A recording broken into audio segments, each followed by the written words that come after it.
Hey there, cool teachers. Welcome to the Cool Teacher Lounge here after school. Boy, what a day. Yeah, no kidding. Gosh, those middle schoolers, I don't know. You've never been around real middle schoolers. There's a special cloud in heaven if you teach middle school. There is. It's quiet. It's got a comfy chair. There are snacks. It smells good, too. It does. It does. We are here actually just to kind of talk a little bit about how to prevent students from cheating. Now, in the episode of the Cool Teacher Show, we talked about different ways students are using technology to cheat. And so we've got 8 different answers of different suggestions for how you can do that. And we've got 2 of our very own. Okay. And I'm going to start with the first one. If your students have opportunity and are compelled to cheat on high-stakes assessments, I would first and foremost offer that you look at different ways of offering assessments. You stole my idea. That was going to be mine. Well, I pulled it right out of your mind brain, and I gave it to the cool teachers right here.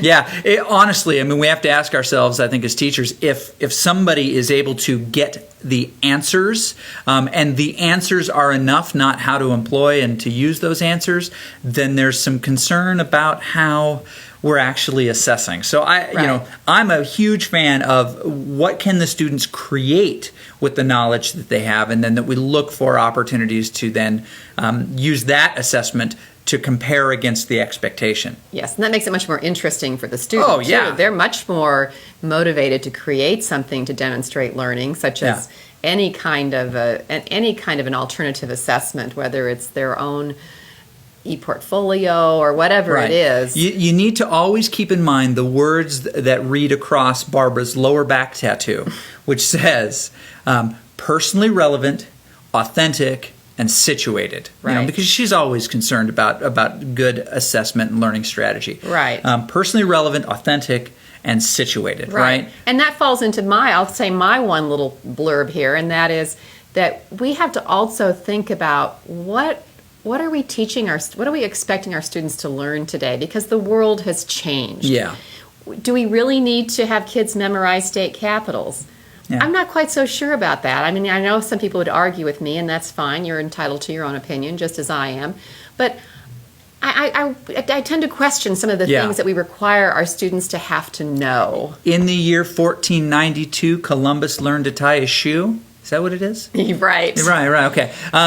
These types of memorization of dates and things, I mean, they're important in a time where we were the vessel of knowledge and we carried that knowledge around with us. Now we have access to that knowledge. We don't need to be the vessels. And I say often, and I don't mean to get too serious here with you, but of all of the devices for storage of large amounts of data, this is not the best one. Right. It is way down the list. But teachers, let's face it, teachers may be required to have their students do that on a standardized test. So I realize that you're caught in a shuffle. So let's talk about, we're going to talk about the strategies for how you can avoid students cheating in your classroom. Let's start. The first one I'm going to start with, there are so many amazing tools out there which will search for plagiarism, and look for high frequencies of certain things being submitted. A lot of the sell your paper, sell your essay kinds of companies out there now have everything that they've created now plugged into these different systems. And we're not going to promote a system, but I mean, you can actually look for plagiarism checkers and Turnitin.com and those types of tools to actually verify that this writing appears to be from the person it appears to be from. What's cool about that is that it will say that, they read this paper and that 21% of it, and it'll highlight it, appears to have, is found in other places. And you'll look at that and you'll go, well, that's a turn of phrase that lots of people use, not plagiarism. Or it's in quotations, so that's okay. Right. And it helps you understand how much. If a paper comes back at 91%, plagiarized, it probably is. It probably is. It's a lot of copy and paste, or someone is sharing. Plus, you may have already suspected it, and then when you use the plagiarism checker, or you even just plug in search terms into Google, you'll find the paper. Okay, so how else? How else can they? Well, okay, let me look at my list here.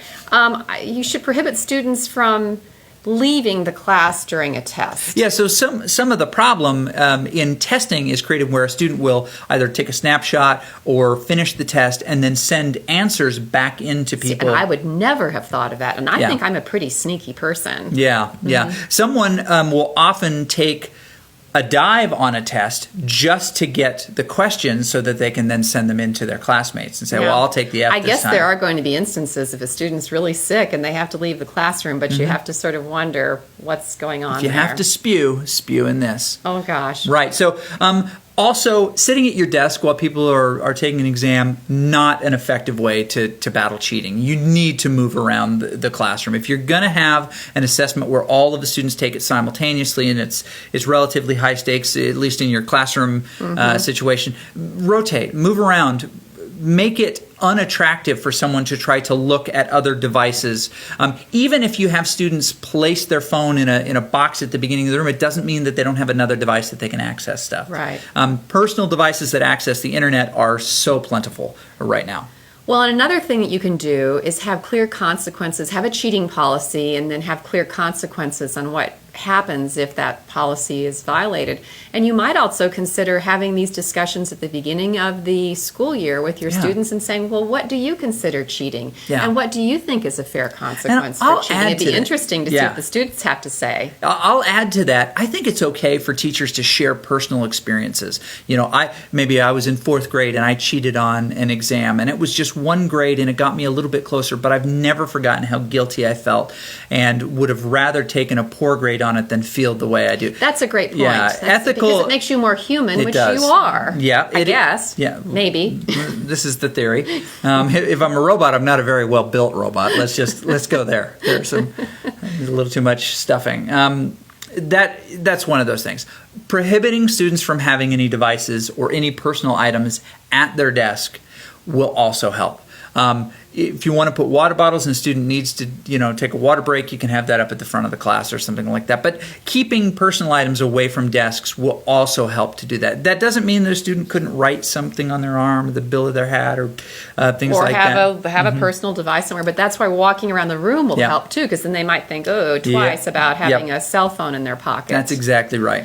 How about opting for essay questions, even though it will take a little bit longer to grade rather than multiple choice? Or you could do multiple choice questions, but that involved a higher order type of a learning process. Instead of just this is right and this is wrong, have the question apply to some sort of concept that you're learning about, but they really have to think about the answer because it's not some answer that's found in the textbook. Does that make Exactly. sense? Yeah, exactly right. Give them a reason to use the knowledge that they have rather than just point to the knowledge they have or believe they have. As we all know from our own multiple choice testing, there's a typical style, especially in professionally written tests, for one answer to be the right answer, one answer to be very similar but lacking certain details or having too much focus than another answer, an answer that is the exact opposite, which is a bait answer, and then one that usually has nothing to do with it. So you can very quickly... Or all of the above. Yeah. Or A and B, but not C, or D. I hate those. Find meaningful ways for them to use their knowledge. Essays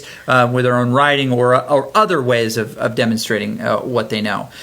If you have large classes or you're a college instructor where you have these big box classes, you need to be checking IDs. Checking IDs will help to make sure that no one is taking that test in place of somebody else. Now, it is possible to violate IDs, but almost every instructor can look at their learning management system and print a photo roster.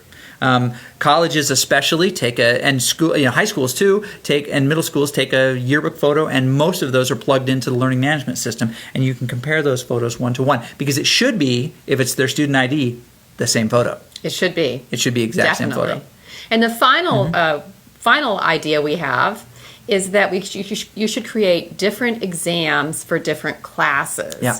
and make sure that you create new ones each semester. Yeah. I know it's a lot of work. Almost all test makers now have a randomize feature, so that it will randomize the order of the questions and randomize the answers, so that the answer for question 21 might be B on one exam, but that question 21 may actually be question 48, and that answer would be C or D on the other one, so that even if the questions are the same, the answers are different. Right. So, well, those are our strategies for how to help eliminate cheating. I hope that helps. Yeah, and keep the good fight out there. I still don't think there's anything better than really helping instill kind of a pride in students and an understanding that failure is okay. Part of what makes students want to cheat is that there's no opportunity for recourse after they've bombed a test. Right. And so if their life is so busy and they get to this point where they have to take the test and they're not ready, they're far more likely to cheat. As we saw, 75% of students in college cheat at least one time. That's amazing. Yeah, and it's shocking. Part of that is due to the system. And Barbara has heard me say this a million times, but I think that if we find a reoccurring problem in our own curriculum, it's easy to blame on the students. It's another thing entirely to ask ourselves, what are we doing that makes those conditions more likely? So another episode, we'll find schools that don't grade. You know what? I got to go home. Thanks for hanging out with us here in the Cool Teacher Lounge. I've got to make dinner. Yeah. If you do, please subscribe if you're not already a subscriber. Hit us up on Twitter. Ask us questions. Tell us stuff you want us to talk about and cool stuff like that. We're giving away stuff, Right. Stuff. Lots of stuff. Yeah. All right. We'll talk to you soon. Thanks for hanging out with us. Bye-bye.